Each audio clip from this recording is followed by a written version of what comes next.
This is an interview that I have been looking forward to for a very long time. I did not know that we were going to be able to get it. When I found out that we got it, anyway, I feel honored to have this interview tonight, and I hope that you will watch it. For 30 years, our next guest served in the Foreign Service, including stints as the U.S. ambassador to Senegal.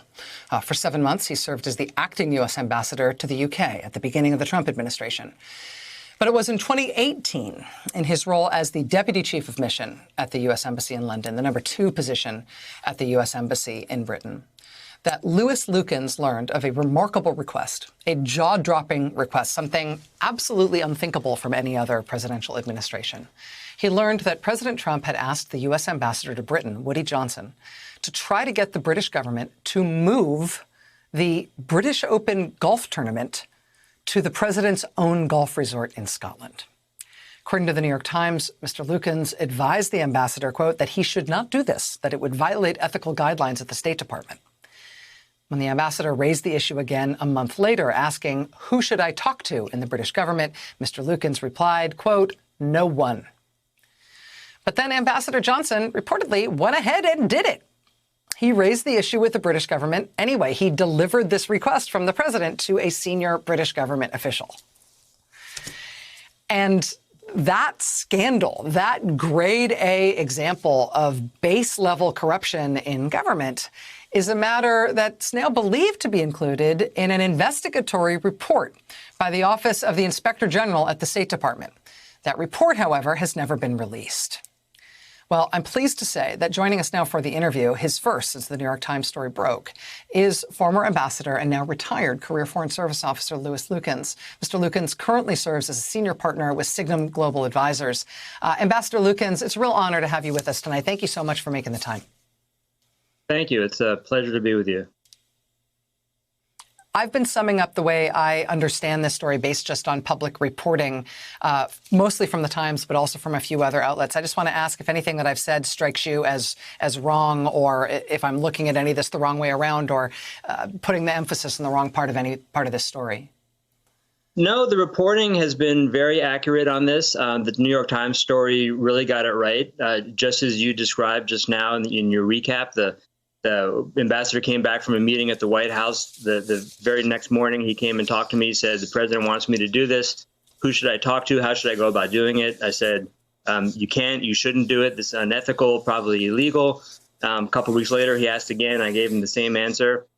And then he went and had a meeting with the British minister responsible for Scotland and made the request, or made the suggestion at least. After which I was informed of that. I wasn't in the meeting, but I was informed directly after by someone who was.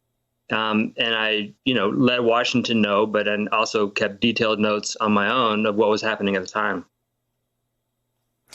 Can you spell this out? I realize this may be elementary and seem very obvious to you, but just for the benefit of me and for our viewers, can you spell out why you told Ambassador Johnson that he really shouldn't do this, why it would be unethical and, in your words, potentially illegal?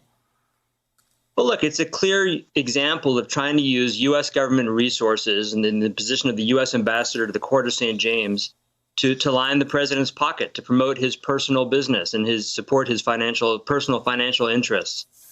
So it's you don't have to take a 3-hour course in ethics to understand that that's a violation of the oath of the Constitution that we take as diplomats, and the ambassador took before he came to London, to protect and serve the American people and the American Constitution, not the president's personal financial interests. Now, the president, since the Times' report, he has denied that this request was ever communicated to British officials. Can you explain how you know that his denial is not true, how you know that, in fact, this request was communicated to the British government? Well, look, I mean, the officer from the embassy who was in the meeting with the ambassador, they came back to the embassy after that meeting, and he came directly to my office and he said, you're not going to believe what the ambassador just did.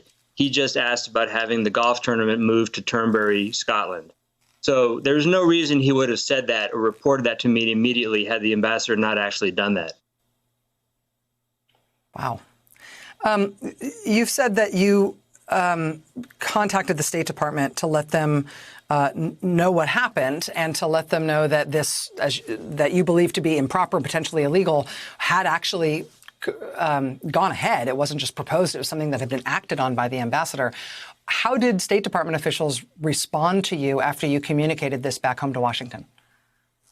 Well, I was a little disappointed, to be honest. There's a sense in the State Department and the leadership levels of the State Department that ambassadors like Woody Johnson were friends of the president, and therefore there was not much to be gained from trying to push back on some of their behavior. So there was very much a sense of, look, he's the president's friend. He's known the president since the early 1970s.